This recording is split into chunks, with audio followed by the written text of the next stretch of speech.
All right. Hello. Hello, YouTube. Here I am. Alrighty. Um, Today I'll be talking a little bit about childhood experiences of racism and cultural othering. It can happen in our children's schools. It can happen in our communities, neighborhoods, churches. It can happen in the home.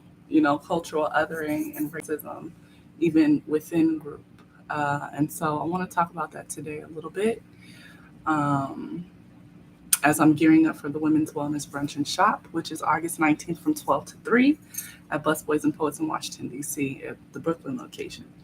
Um, I'll be sharing a lot about this message and empowering parents to be active agents in not just, sharing culture, but also sharing the knowledge of culture. And if you don't know, go find out. Go find the family historian, the person with the oral history.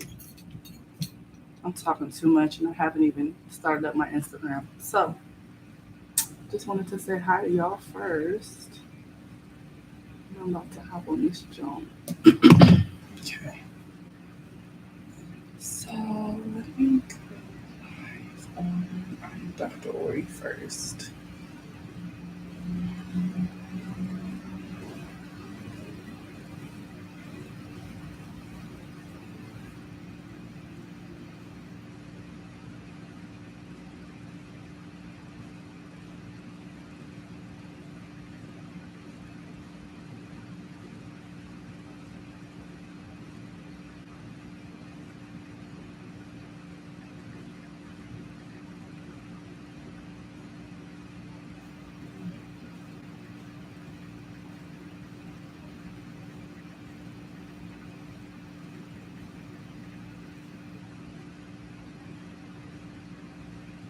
Cultural hostility, that's what I should call it.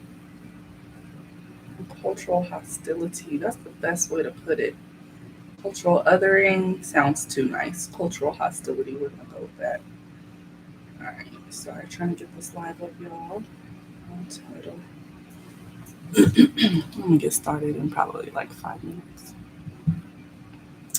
Mm,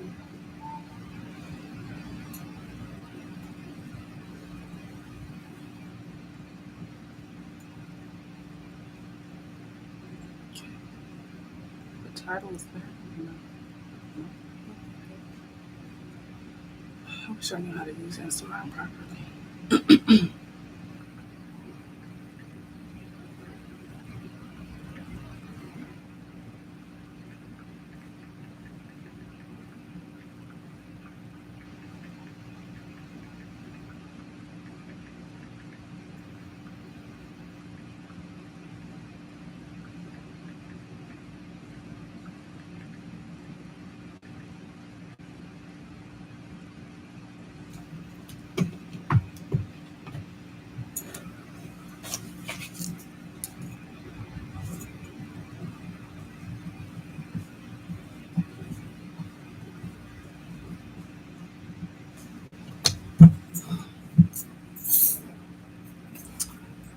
Alrighty, I wish I had some music. I know YouTube won't allow it. But hi, y'all. Dr. Ori here. Today I'm talking about childhood racism and cultural othering, or cultural hostility. Um, and I'm speaking to the experiences our kids may have in schools, in daycares, in preschool, in the community, in their neighborhoods, and sometimes in the home. Um, so I'll just get started. I watched a video, scrolling on Instagram. I saw a video of a man. He got stopped in the subway. He was being interviewed about his experiences learning that he was black. Um, he's had to be in his late 20s, early 30s. And he's basically telling the story, and he seems to remember this very vividly, like this is his first memory of learning that he was black. And so he basically said, in class, he was accused of stealing toys from another student. very unique figurines that he stole from another student. Stole from another student. Um, he was accused by his peers. Um, he, said the kid was on the other side. There was no way he could have stolen it. He was kind of confused. The next day, it was brought to the teacher's attention. He expected her to save him and to say, "Hey, I know what kind of kid you are. I know you didn't do this." And she accused him as well. Um, and he said from that moment, that's where he said, "Damn, I'm black." Um, at the time of this incident, he said he was about 6 years old. So I think it's very important for us to just kind of be mindful of when are our children becoming aware that they are black, considered black in society, um, and what are our children's conceptions around what blackness is. I think that's a bigger thing. Even for him to make the conclusion, I'm black based on being racially profiled, is very profound at the age of 6. That was his association of correlation with that, with being perceived as that ethnic group. Um, the last thing in that video that I thought was really symbolic, um, was live in action. The interviewer is interviewing this gentleman about his experience, and he's telling his experience in this way that he's like, he's still upset about it. He still got some, frustration. Hey, Michaela. He still got some frustration about being blamed for stealing figurines that he didn't steal at age 6. And this man's nearly in his 30s. And the interviewer says, "Oh, but you wanted to steal it, didn't you?" Which I thought was really, really symbolic of how, um, there's a lot of internalized racism that we all live with. And so, as much as I'm talking about racism outside of the home, in schools, in our neighborhoods, in daycares, in church, racism inside the home is just as important to focus on.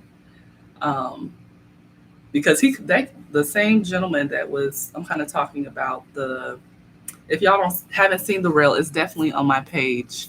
I did a remix of the reel where the gentleman is recounting his experience of learning that he was black. It was a negative experience. He was racially profiled at 6 around stealing some figurines.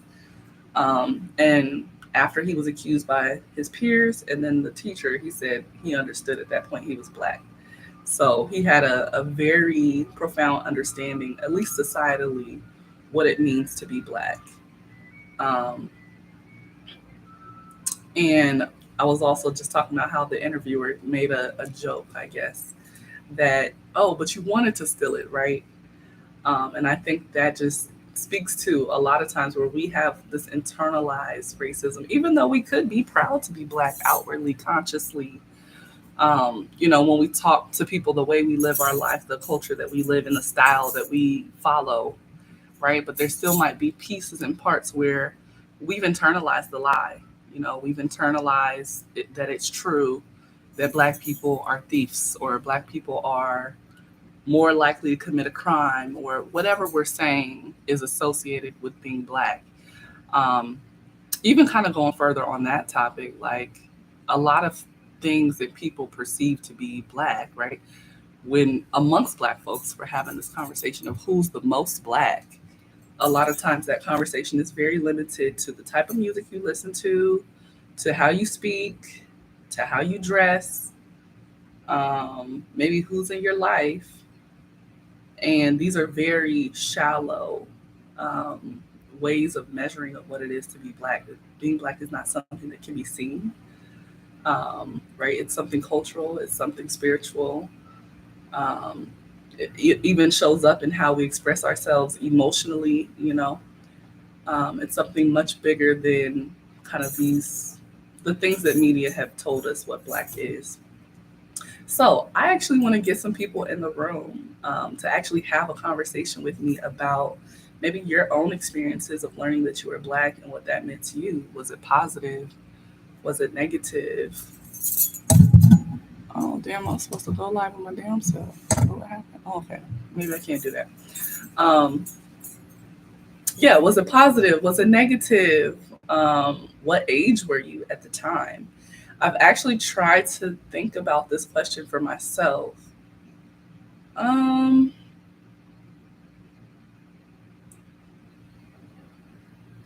I have a couple of examples. I say for me, the first memory that pops in my head, and that's probably because of who I am today, like who I've created myself to be. My very first, yeah, the memory I can think of is age 6. I went to like a Christian school that was pretty diverse. And when we say diverse in Southern California, racially diverse, that means a lot of white folks, a little bit of Mexican folks, less black folks. That's what I mean by diverse, and less Asian folks.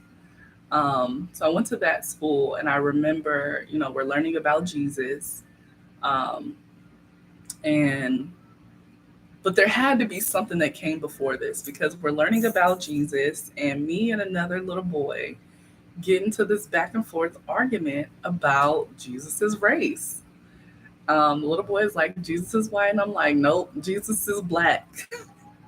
I don't know who taught me that because in my family, I don't think that's a narrative I even hear reflected very often. Maybe my father did in reaction to some type of racial feelings I was expressing previous to that moment. But I remember going back and forth with this child that Jesus is black, and I don't care what you say, and I'm gonna argue you down in front of the class. Everybody think I'm wrong, and I don't care. But I think that memory is more a memory of pride, right? That's a memory of like, oh, I remember when I was little sister soldier in the classroom. Um, but just now, I also was thinking of another experience. I don't know, maybe I probably was a little older, 7. Um, Playing it with my neighbor at my grandmother's house. It was a white family, and I used to play with the little girl. She was a little bit younger than me, and I remember she had a dog that had like black fur on his head, and like his body was mostly white with like black spots. And so I'm playing with the dog. The dog's licking my hand, and like I'm like, okay, yeah, this dog likes me. I like the dog. We're building a good relationship. And she goes, he probably likes you because you both have black faces. I was like, at 7, like I'll be damned. Like we was having a good time before this little girl just made this comment. Like, how you just gonna say? Like, I was not laughing at the time, right? If anything, I'm a clinician, mental health clinician. So if anything, I'm just gonna interpret my laughter right now as like it just was so ridiculous, and it was a really tough experience at that age. I remember the comment being very hurtful, and remember, going to my mom about it. Um, and my mom's messaging at the time was like, with some little cuss words in there. What the f is she talking about? That don't make no sense. And then just start going in on the white family about you know things that she noticed about that family that she could just rag on, essentially. Um, and I remember her saying, don't worry about that kind of thing. Um, then also thinking about like hair, right? Hair in my family. I think that's a really good entry point to talking about race and racism, especially for children, is hair texture. Um, I would say age 5, I know my mom put a perm in my hair. And I think a lot of us have this experience. A lot of people in my generation have the experience of having a perm placed in your hair at an early age to straighten it. And it probably was a home perm. They actually have the lawsuits going on now with these home perms that were used in the case that you have like ovarian cysts or fibroids or cancers or anything like that related to your reproductive health. But these perms were being placed on children's hair. So at 5, I got a perm that my mom put in, and it ended up, taking some of my hair out. and destroying the texture of my hair. And even through the years after age 5, and of course, as a kid, that's super embarrassing, super humiliating. But also over time, you know, a lot of the messages I got about my hair was it's difficult to manage, it's hard to do. Um, let me put a chemical in it so it can be manageable. Um, and so I say this all to say, right, we kind of have to be mindful about the narratives that we're giving our kids, about who they are, what they look like, um, and their culture and your cultural values. And I think in this American context, it's very easy to want to toss away your culture in order to fit in, to be American. Um, and I would argue that to be American is to be the most white, um, the most closely aligned with European American culture. Um, but I do want to talk to some other people. If I could have somebody join me. Hey, Jay, you still in here? If so, hop on. Michaela, I see you in here. What's up, girl? Chrissy, you supposed to be coming to the brunch, sister. I got a ticket for you if you need one, so let me know. I just need you on the live. Get on the live with me. Um,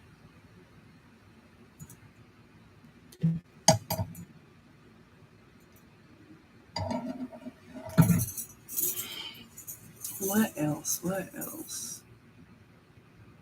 The main thing I want to stress, this is a developmental milestone for all Black children. Discovering and learning that they're Black, trying to figure out what that means, wrestling with what that means for them, um, wrestling with if they're going to accept that, um, and whatever road they take in terms of claiming these identities, it can affect their mental health. I know my dad often talked about, growing up dark skinned and there being this connotation around his dark skin, that, he and his brother, it's like I want to censor some of these things because they're so bad, but these are people's childhood experiences. But I'm like, this is so bad. I don't even want to talk about it. So my dad, he said they used to laugh and call themselves the dark skinned dummies. They had a sister who was of lighter skin and, high achieving in school, and their association was dark skinned dummies. And I think that's, again, something that is, a lot of times we try to laugh off our pain.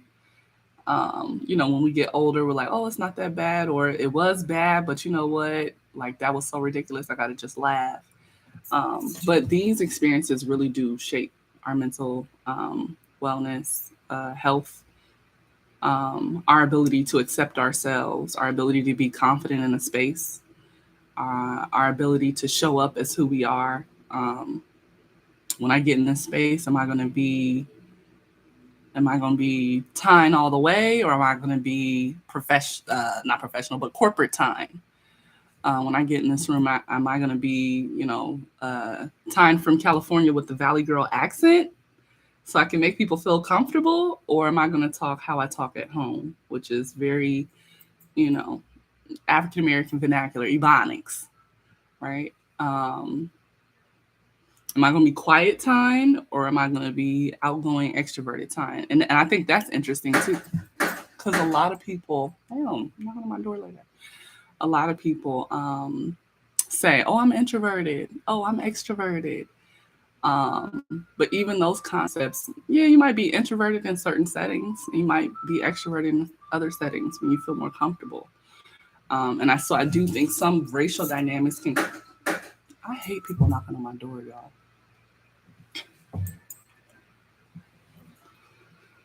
I'm just gonna let it go. That throws me off. The extroverted introverted conversation is more about, your comfort level in certain spaces. Um, there's another Instagram meme I think about. Someone they just won't stop. All right, I have to really get the door, y'all. They won't stop. 1 second. They won't stop.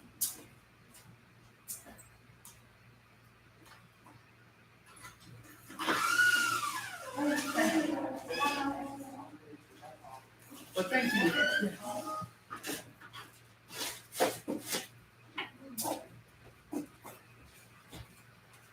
Ciao. Can't stand that. Okay. But anyways, um, girl. Anyways, so um, yeah, being introverted, extroverted. Sometimes that's just based on comfort. That can be based on dynamics. That can be based on what you perceive you might receive in a space if you show up as who you are. Um, I see you on, Michaela. I see you on and off, but just to acknowledge what you're saying, she said, I know being adopted, I discovered I was black early on, but having my own biological children, I'm mindful of what that experience will be like for them. Absolutely. Absolutely.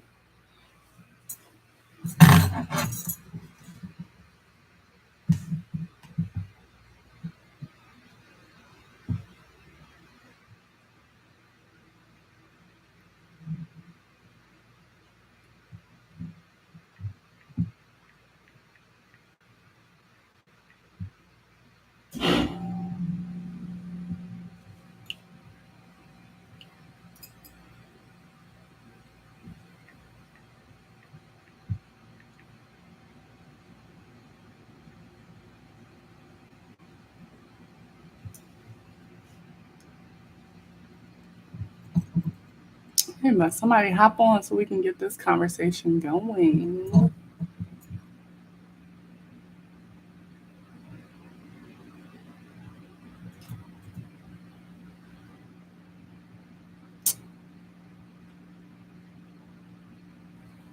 right. So I share what I wanted to share as far as this video with this man divulging his experience of racial trauma at age 6 and concluding from that he was black.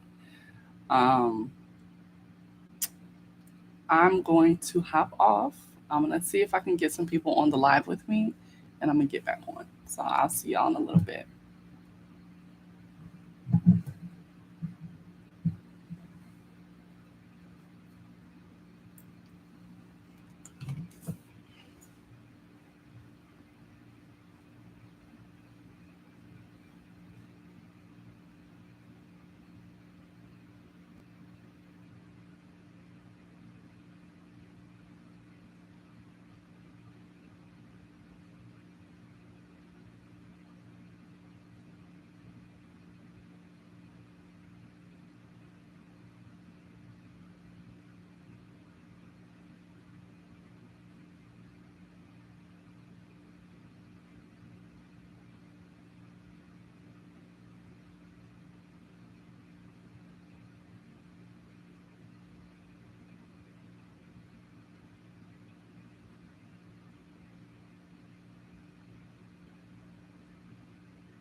Mm, the braids are fresh though. I'm just saying though.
Oh, I end this one.